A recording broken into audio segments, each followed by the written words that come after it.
back on track, and we get the first of a series of, I think, what became 11 albums that he did under the overall title of The Dark Side of the Moog. This is volume 1, and these albums were done in collaboration with Pete Namlook, whose real name is Peter Kuhlmann Namlook, the other way around, who was a highly famous and influential producer of music in the sort of ambient, trance and techno fields as well. He's done some great ambient music, again one to check out. And they started collaborating on these albums, and this one, would I say, is from '94. This is the first, and I think this is where, I think thanks to Pete, he starts moving back to using more analog instruments. All the albums in this series, like I say, were under the title of The Dark Side of the Moog, but had nothing to do with Floyd, absolutely. But the titles were puns as well. So this one, you get Wish We Were There, parts 1 to 10. Sorry about the glare on these are very glossy. They originally came out on CD, but have been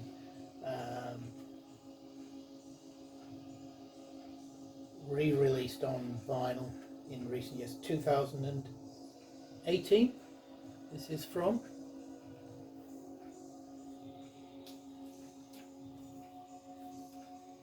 We move to 1995 next. How are we doing for time? 46 minutes. It's definitely going to have to be split. And we get the album In Blue.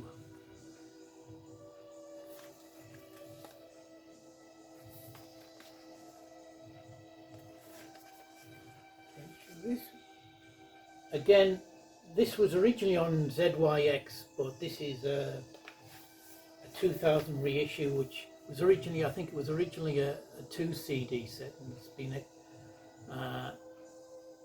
expanded to a 3 CD set with the introduction of some live material. On here you get the participation of Manuel Gertsching again on guitar, and again this is a move more towards that sort of analog sound after his sampling years.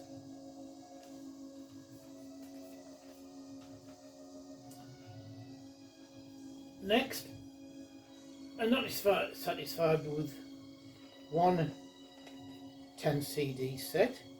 He brought out another 10 CD set called the Historic Edition,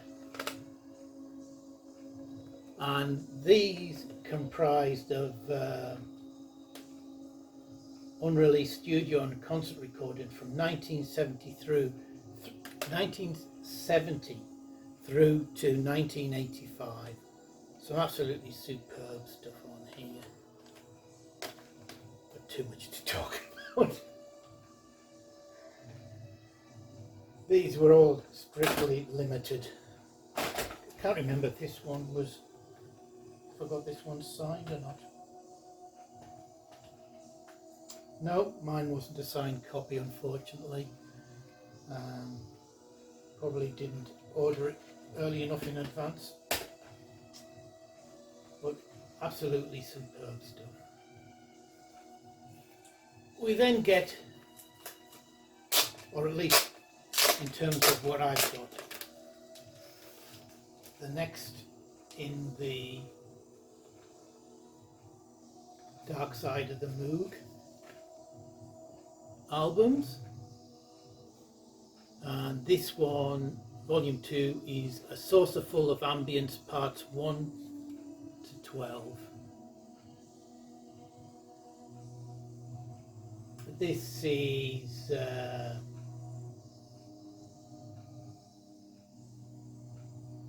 I got these out of order? I've done it again. This was 1994. I'm losing it big time. Yeah, this was 1994. This was the second. This is sort of dark, atmospheric, ambient music. Sorry about that. Back to 95 and we get the third in the Dark Side of the Moog albums, following on from In Blue and the Historic Edition. So volume 3, again more sort of dark, atmospheric, minimalist type ambience, and this is titled Phantom Heart Brother Parts 1 to 6. These are all double albums, by the way.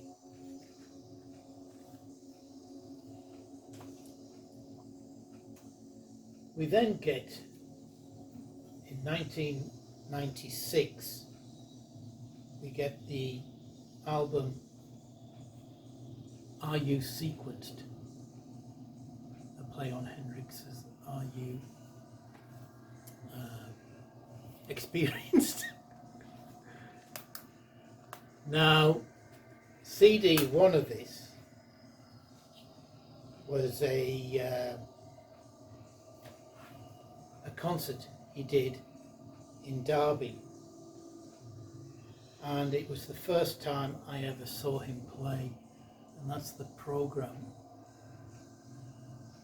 from the concert. It wasn't. It was a mini little festival, day-long festival organised by AD Music. In the afternoon you had sets by Chris Harvey, Becky Williams, Maslin Jones with Guy Evans of Van der Graaf Generator fame backing him, and the electronic duo Code Indigo, who were David Wright and Robert Fox. But then in the evening you got a superb concert from Klaus. Like I say, the first time I ever saw him live. And this is, like I say, a superb concert. See, it's on CD 2. Originally, when this was released, it was released with a second CD of remixes by other artists. But on this when is it? 2006 reissue. You get a really good bonus track called Wat Was Das. This is highly recommended. And then we go on with yet another of the Dark Side of the Moog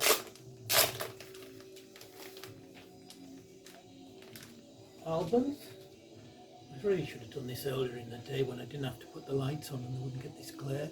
This is volume 4 with the title of Three Pipers at the Gates of Dawn, parts 1 to 9. This has a few ambient passages, but is mainly in the sort of high energy, high tempo style of his work in the 80s.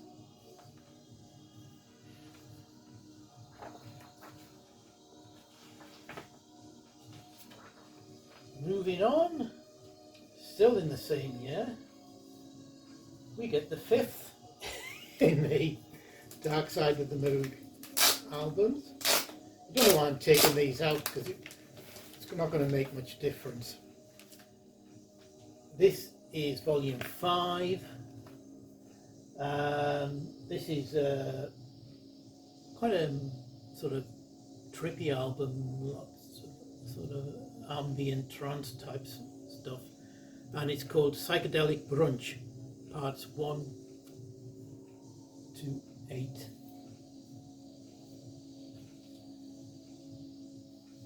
So we'll move on to 19 97, and we get a album called Dosberg Online. This is basically 2 concerts recorded in Germany in May 1997. This is heavy on the groove and has some great powerful sequencing work on it. Very highly considered as part of his catalogue.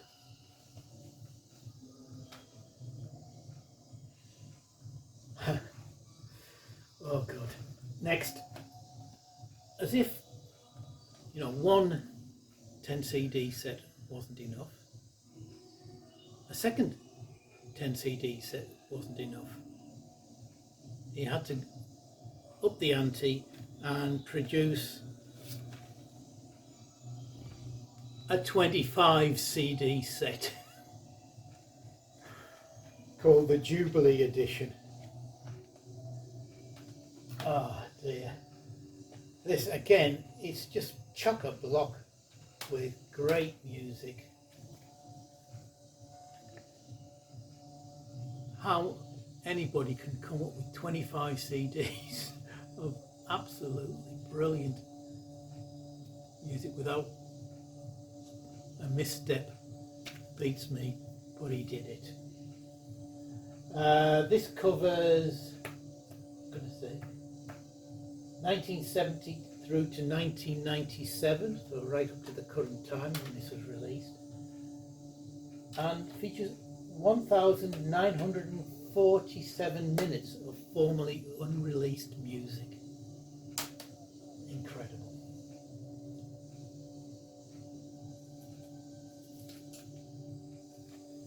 Also in 1997 we get part 6 of Dark Side of the Moog, entitled The Final Dat, parts 1 through 6. Again, that's quite a cosmic album for him, quite a cosmic vein. And I'm not sure this was 97 or 98, the following year you get volume 7 of the series called Obscured by Klaus, parts 1 to 6. I love the pun in titles. This is the last one of the series I've got. There is one more volume, volume 8, on vinyl. Like I said, there was 11, I think, in total. You can get them as 3 individual box sets of about 5 CDs, 4 or 5 CDs each, because there's some bonus stuff in there as well. In 2000, I got to see him live for the second and unfortunately the final time. Julian Coe was curating a festival at the Royal Festival Hall in London, and headlining that was what was supposed to be a reunion of Ashra Temple. So I went along, excited, hoping to see the full band, though that might have meant Klaus returning to drums. I think they did try to get other ex-members, but the night turned out to be just Klaus on keyboards and Manuel Gertsching on guitar. I say just, it was superb. And just recently they've released the vinyl of the performance, like a 67-minute piece spread across 3 albums, 3 records. A great night was had by all, at least it was by me.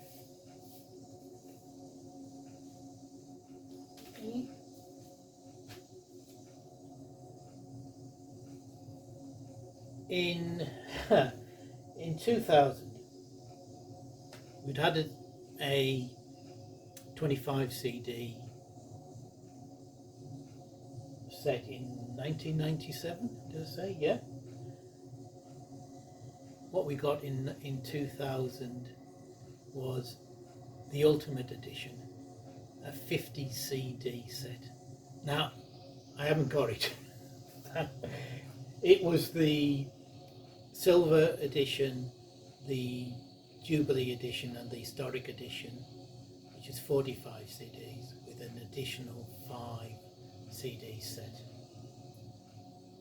And again, not happy with that, he produced another 5 CD set, again, which I don't have, which, oh, this was in 2002, called Contemporary Works.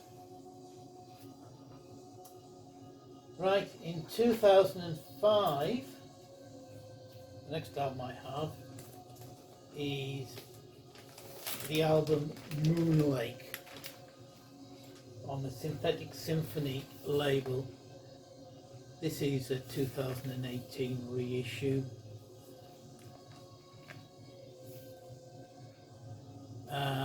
With the title Moonlake, it brings to mind the tracks Moondawn and Crystal Lake from his early period, and the music does harken back to that period, so it's great stuff. Oh, it's over here. Maybe notes for these ones. Right, in 2005 as well, on Rainhorse Records, we have the release of Vanity of Sounds.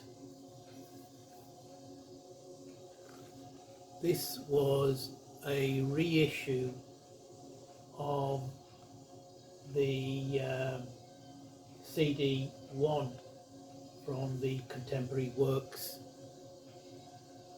set.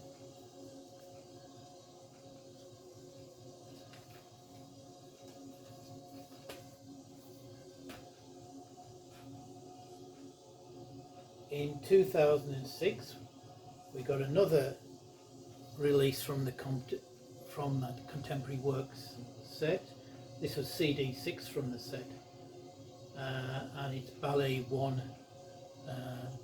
There were 4 ballet albums released, 1 to 4, all ballet, music for a ballet company, which the music was never used.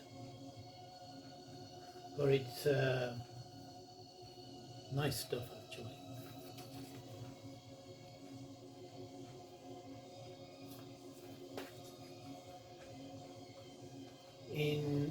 Also in 2006, we get a re-release of CD 2 from the Contemporary Works set, a very ambient, chill-out sort of style of album called The Crime of Suspense.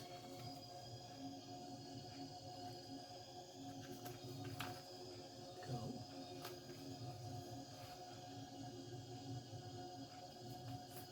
2007 saw the release of an album that was very much a return to his classic style, electronic music, and an album that's classed by many as one of his best. This is a 2018 reissue that I've got, and this is Continuum. This is a triple album, though the last the music sort of only occupies 5 of the sides.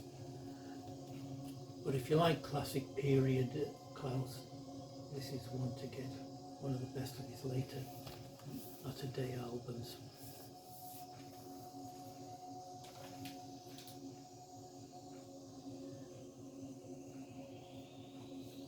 In 2000, between sort of 2000 and 2010, I think he did a lot of work with Lisa Gerrard on vocals, did a lot of tours with her. I don't have any of that material, unfortunately. ones I've still to get. But in 2010 he did 2 solo concerts in Japan, and this is the resulting live album, Big in Japan. This is a promo copy that I've got on the MIG label. If you got the proper release, there was a third disc which was a DVD of the concerts. I think there were this is the European version. I think there was also a Japanese version or an American version, I can't remember now, of the album as well, which is slightly different. Excuse me. Getting towards the end. Bloody hell. Oops, excuse my French. In 2018 we had the release of the album Silhouettes, a double album, very gentle, laid-back music. I think which probably reflects that he'd been ill for quite a while, was recovering when he produced this, but it's a really lovely album.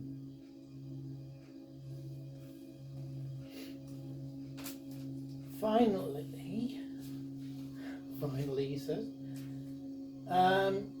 between 2009 and 2015, he released a series of 16 sets of albums, mainly triple. I think virtually all of them were triple albums, which were reissues of material from the sort of Jubilee and Silver edition and